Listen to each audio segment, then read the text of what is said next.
Hello friends, তো আজকে বাড়ি থেকে কোনো প্ল্যান ছাড়াই বেরিয়ে পড়েছি রাইড ব্লগ করতে। তো দেখতে দেখতে চলে আসলাম চাকদাতে। চাকদায় এসে দেখি এখনও এখানে উল্টো রথের মেলা হচ্ছে। ছেলেবেলাতে রথের মেলাটা কবে আসবে সেটার জন্য খুব অপেক্ষা করতাম। আর রথের মেলা যখনই আসে তখনই একটা কথা আমার বারবার করে মনে পড়ে যায়, মায়ের হাত ধরে যখন ছেলেবেলায় রথের মেলা দেখতে গেছিলাম তখন আমি হারিয়ে গেছিলাম। আমরা হালকা করে একটু ফুচকা খেয়ে নিলাম, ফুচকাটা সুন্দর বানিয়েছিল কাকু। চাকদা এসে মিয়োমোড়ে তো যাবোই, তো মিয়োমোড় থেকে বোনের জন্য একটু খাবার নিয়ে নেওয়া হলো। এবার বাড়ির দিকে রওনা দিলাম। চাকদায় আসবার সমুদ্র উপভোগ করবো না, এটা কি হতে পারে? রোডে যেতে যেতে দেখলাম যে জগন্নাথ দেব তার মাসি বাড়ি থেকে বাড়ি ফিরে যাচ্ছে।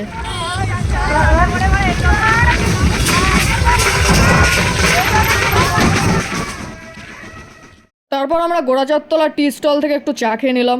টি স্টল থেকে বেরিয়ে দেখলাম আর একটা উল্টো রথযাত্রা। আজকে এত জগন্নাথ দেবের দর্শন পাবো ভাবিনি। এবার যাচ্ছি আমরা বাড়ির দিকে। ব্লগটা ভালো লাগলে একটা লাইক করে দিও, আর এমন আরও ইন্টারেস্টিং ব্লগ দেখতে হলে আমাকে ফলো করে নাও।